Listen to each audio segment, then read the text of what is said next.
ഗുരു ഓം. നടരാജ ഗുരുവിൻ്റെ ആത്മാവിഷ്കാരമായ autobiography of N എബ്സല്യൂട്ടിസ്റ്റ് എന്ന ഗ്രന്ഥത്തിൻ്റെ മലയാളം പരിഭാഷ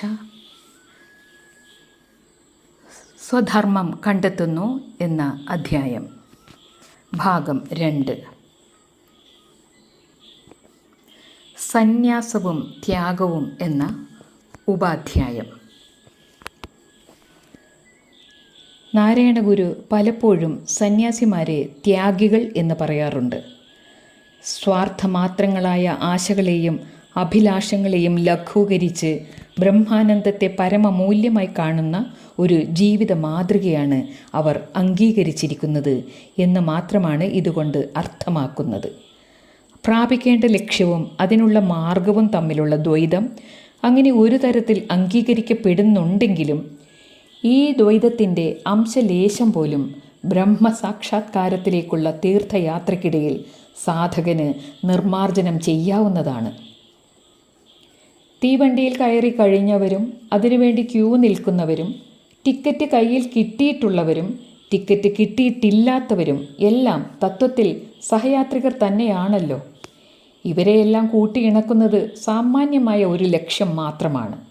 അതുപോലെ ബ്രഹ്മമാർഗത്തിൽ ചരിക്കാൻ ദൃഢനിശ്ചയം ചെയ്തു കഴിഞ്ഞവരെ അതേ ലക്ഷ്യമുള്ള മറ്റാരുടെയും ഗണത്തിൽ പെടുത്താവുന്നതാണ്. ത്യാഗത്തിൻ്റെ സന്ദർഭത്തിലെ ലക്ഷ്യമാർഗങ്ങളെ അഭേദമായി ദർശിക്കുന്ന ഈ പ്രശ്നത്തെ ഭഗവത്ഗീത അതിൻ്റെ അവസാനത്തെ അധ്യായത്തിൽ അഭിമുഖീകരിക്കുന്നുണ്ട്. ജിജ്ഞാസുവിൻ്റെയും ദൃഢബോധനായ സന്യാസിയുടെയും അവസ്ഥകൾക്കിടയിൽ വരുന്നത് എന്ന അർത്ഥത്തിലാണ് ത്യാഗം എന്ന ആശയത്തെപ്പറ്റി അതിൽ ഉപന്യസിച്ചിരിക്കുന്നത്. ത്യാഗി സ്വയം പരിണതി പ്രാപിച്ച് സന്യാസിയായി തീരുന്നു. അതിസൂക്ഷ്മമായ ഈ അർത്ഥങ്ങളെല്ലാം എനിക്ക് വളരെ വർഷങ്ങൾക്ക് ശേഷമാണ് വെളിവായത്. എൻ്റെ ജീവിതം എങ്ങനെ ഉരുത്തിരിയാൻ പോകുന്നു എന്ന് ഗുരു ഏകദേശ രൂപത്തിൽ കാലേ കൂട്ടി മനസ്സിലാക്കിയതായി തോന്നി. ഒരു യോഗിയായ ഗുരുവിന് ഏതിൻ്റെയും ഉള്ള് സ്ഫടിക സമാനം കാണാനുള്ള കഴിവാണല്ലോ ഉള്ളത്. അങ്ങനെയാണ് ഞാൻ കാട്ടുമായിരുന്ന എല്ലാ തടസ്സങ്ങളുടെയും മുന ഒടിച്ചു കളയുന്ന തരത്തിലുള്ള അഭിപ്രായത്തോടു കൂടി എനിക്ക് കാഷായം തന്നത്. ഇങ്ങനെയാണ് യാതൊരു ബഹളവും കൂടാതെ ഞാൻ ഗുരുവിൻ്റെ ശിഷ്യ പരമ്പരയിലേക്ക് പ്രവേശിക്കപ്പെട്ടത്. അന്ന് തന്ന കാഷായ മേൽമുണ്ടല്ലാതെ അതിനോടൊത്ത് ധരിക്കേണ്ട മറ്റ് കാഷായ വസ്ത്രങ്ങളൊന്നും ഞാൻ 60 വയസ്സെത്തുന്നത് വരെ ധരിക്കുകയുണ്ടായില്ല. നാരായണ ഗുരുവിനെ പോലെ ഉള്ള ഒരു യഥാർത്ഥ ഗുരു തന്നെ എന്നിൽ ഇത്രയും താല്പര്യം കാട്ടി വളരെ നേരത്തെ 1926 കാഷായ വേഷം നൽകിയത് എൻ്റെ മഹാഭാഗ്യം തന്നെയാണ്. എൻ്റെ സ്വധർമ്മം എന്ന ഉപാധ്യായം. ജീവിതത്തിൽ ഒന്നിനോടും പൊരുത്തപ്പെടാതിരിക്കുക, പരാജയബോധമുണ്ടാവുക, ഭ്രമിച്ചു പോവുക, തനിക്ക് പ്രാധാന്യമില്ലെന്ന് തോന്നിപ്പോവുക, സ്വന്തമായി തൊഴിലൊന്നും ഇല്ലാതിരിക്കുക, ജീവിതത്തിൻ്റെ ബാഹ്യവശങ്ങൾ തെറ്റായി ക്രമീകരിക്കപ്പെടുകയോ ബന്ധപ്പെട്ടിരിക്കുകയോ ചെയ്യുക എന്നിവയെല്ലാം ആത്മാവിനെ ഹനിക്കുന്നവയാണ്. സ്വധർമ്മത്തിൽ നിന്നുള്ള വ്യതിചലനം എന്നാണ് ഇതിനെ പറയുന്നത്. ജീവിതത്തിലെ ആഭ്യന്തര അഭിരുചികളെ അവയുടേതായ ബാഹ്യ ഘടകങ്ങളുമായി പൊരുത്തപ്പെടുത്തേണ്ടത് ജീവിതത്തിൽ സന്തുഷ്ടി കൈവരുത്തുന്നതിന് അനുപേക്ഷണീയമാണ്. ഈ ആത്മലാഭത്തെ അഥവാ പൊരുത്തത്തെ ആത്മാനുഗമനം എന്ന് ചിലപ്പോൾ പറയാറുണ്ട്. വെറും തെണ്ടിത്തിരിഞ്ഞ് നടക്കുന്നവർ തുടങ്ങി വിചിത്രഗതിക്കാരായ ആളുകളെ അവസാനമില്ലാത്ത തരത്തിൽ ലോകത്തിൽ എവിടെയും കാണാൻ യാതൊരു പ്രയാസവുമില്ല. അവർ ലോകത്തോട് ബന്ധപ്പെട്ട് ജീവിക്കുന്നവരല്ലെന്നോ ലോകം അവരോട് ബന്ധപ്പെടുന്നില്ലെന്നോ പറയാം.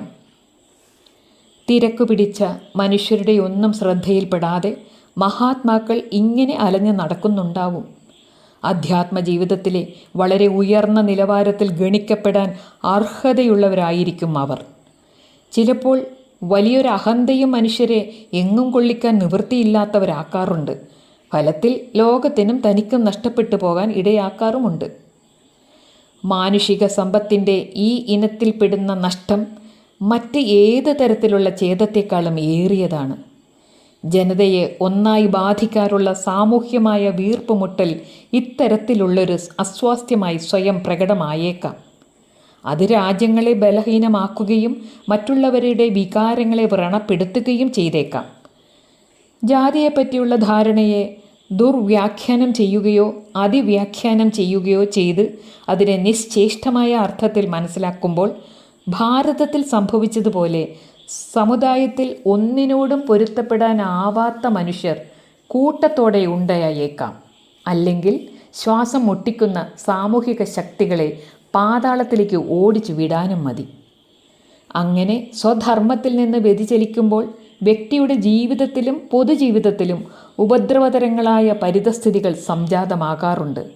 സ്വധർമ്മത്തെ തെറ്റായി മനസ്സിലാക്കുകയും പ്രയോഗിക്കുകയും ചെയ്താൽ പോലും ഇത് സംഭവിച്ചേക്കാം.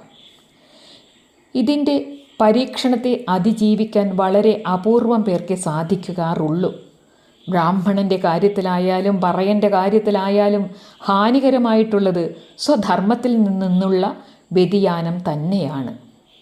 സാമൂഹികമായ ചേരിതിരിക്കലിൻ്റെ ആവശ്യകതയെ ഊതിപ്പെരുപ്പിക്കുകയും ഈ വിഭാഗങ്ങളെ പരസ്പരം ബന്ധപ്പെടാൻ പഴുതില്ലാത്ത അറകളായി നിലനിർത്തി പോരുകയും ചെയ്യുന്നതിലാണ് മേൽപ്പറഞ്ഞ തരത്തിലുള്ള സാമൂഹ്യമായ അസ്വസ്ഥതകൾ ഉടലെടുക്കുന്നത്.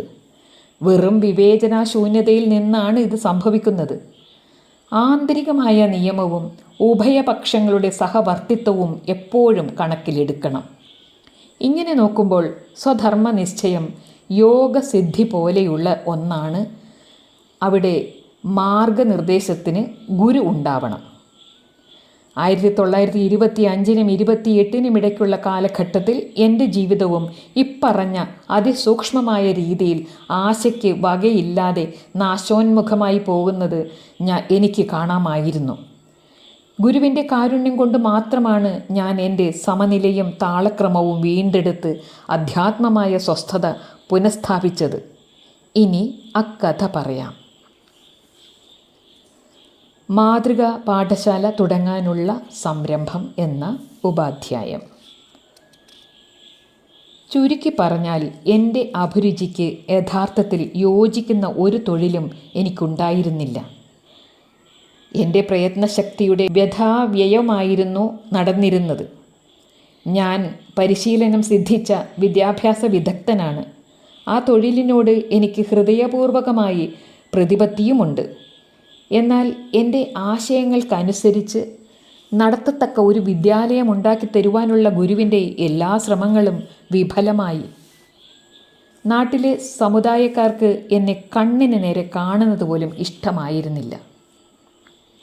എനിക്ക് വിദ്യാഭ്യാസ വിഷയത്തിലുണ്ടായിരുന്ന പുതിയ ആശയങ്ങളുടെ ചുരുക്കം ഗുരു മനസ്സിലാക്കി അതിന് പൂർണ്ണമായ അംഗീകാരം തന്നു കഴിഞ്ഞിരുന്നു. ഒരു മാതൃകാ പാഠശാല സ്ഥാപിക്കുന്നതിൽ എന്നോട് സഹകരിക്കാമെന്ന് തൻ്റെ മനോഭാവവും പ്രവൃത്തികളും കൊണ്ട് ഗുരു വ്യക്തമാക്കുകയും ചെയ്തു. ഭാരതത്തിലെ വിദ്യാഭ്യാസ പാരമ്പര്യത്തിലെ ഏറ്റവും നല്ല അംശത്തെയും പാശ്ചാത്യ ദേശത്തെ പബ്ലിക് സ്കൂൾ സമ്പ്രദായത്തിലെ ആധുനികവും പ്രായോഗികവുമായ അംശങ്ങളെയും ചേർത്തിണക്കിക്കൊണ്ടുള്ളതായിരുന്നു ആ പദ്ധതി. ഈ വിഷയത്തെപ്പറ്റി ഞാൻ വിശദീകരിച്ചത് ഒന്നിലധികം പ്രാവശ്യം ഗുരു ശ്രദ്ധാപൂർവം കേട്ട് ഞാൻ പറയുന്നതിൽ എന്തോ കഴമ്പുണ്ടെന്ന് സമ്മതിക്കുകയും ചെയ്തു. പണ്ട് വനങ്ങളിൽ സ്ഥാപിക്കപ്പെട്ടിരുന്ന ഗുരുകുലങ്ങളിൽ ആചാര്യനും ശിഷ്യന്മാരും ഉറ്റ പാരസ്പര്യത്തോടും സൗഹൃദത്തോടും കൂടി ജീവിച്ചിരുന്നത് ജ്ഞാനം പകരുന്നതിന് വളരെ സഹായകമായിരുന്നു. ഗുരു പ്രതിനിധാനം ചെയ്യുന്ന ആ അറിവ് ശിഷ്യനിലേക്ക് പകരുന്നത് വ്യതിവ്യാപനത്തിലെന്ന വണ്ണമാണ്. കളിയും കാര്യവും തമ്മിൽ അങ്ങനെ ഇണക്കിയെടുക്കാം. പുറത്തുനിന്ന് കുട്ടിയിൽ അടിച്ചേൽപ്പിക്കുന്ന പാഠപദ്ധതിയേക്കാൾ കുട്ടിയുടെ അഭിരുചികളെ വളർത്തിയെടുക്കുന്നതിൽ ശ്രദ്ധിക്കുന്ന രീതിയിൽ കുട്ടികളെ കേന്ദ്രമാക്കിയുള്ള വിദ്യാഭ്യാസ സമ്പ്രദായത്തോട് ഭാഷ കൈകാര്യം ചെയ്യുന്നതിലും കണക്കിലുള്ള ശിക്ഷണവും കൂടി കൂട്ടിച്ചേർക്കാവുന്നതാണ്. കുട്ടികളുടെ വ്യക്തിഗതമായ അഭിരുചികളും ലക്ഷണങ്ങളും സവിശേഷതകളും ആദരിക്കപ്പെടണം. അതുപോലെ തന്നെ പുസ്തകം പഠിപ്പിക്കുന്ന രീതിയെ പ്രവർത്തന പ്രധാനമായതുകൊണ്ട് പൂർത്തീകരിക്കണം. അപ്പോൾ ഒന്നിൻ്റെ ആയാസം മറ്റേത് തീർക്കുന്ന രീതിയിൽ അവ പരസ്പരം കുറവ് നികഴ്ത്തുന്നു. ഇംഗ്ലീഷ് മാതൃകയിലുള്ള പബ്ലിക് സ്കൂൾ സ്വഭാവ രൂപവൽക്കരണത്തിനും കുട്ടികളെ ഏതിനും പോരുന്നതിന് സജ്ജരാക്കുന്നതിനും പുറമെ കൂട്ടായി കാര്യങ്ങൾ നടത്തുന്നതിനും സ്വാശ്രയശീലം വർദ്ധിപ്പിക്കുന്നതിനും ആത്മാഭിമാനം, ആരോഗ്യകരമായ കായിക മത്സര പ്രവണത എന്നിവ പുലർത്തുന്നതിനും സഹായകമായ പദ്ധതിയാണ് അംഗീകരിച്ചിട്ടുള്ളത്. ഇമ്മാതിരിയുള്ളൊരു വിദ്യാഭ്യാസ പദ്ധതി ഭാരതത്തിലെ ഭാവി പൗരന്മാരുടെ വിലയും നിലയും ഉയർത്തും. അതോടൊപ്പം മാനവവംശത്തെ മുഴുവൻ ഉൾക്കൊള്ളത്തക്കവണ്ണം രാജ്യഭക്തിയുടെ വ്യാപ്തി വർദ്ധിപ്പിച്ച് അതിനെ ഒരു ജാതി, ഒരു മതം, ഒരു ദൈവം എന്ന ആശയത്തിൽ അധിഷ്ഠിതമാക്കാവുന്നതുമാണ്. വിദ്യാഭ്യാസത്തിലെ ഫലാനുമേയ വീക്ഷണവും ആസൂത്രിത രീതിയും ഔപനിഷിതമായ ജീവിത സരണിക്ക് ചേർന്നതല്ല.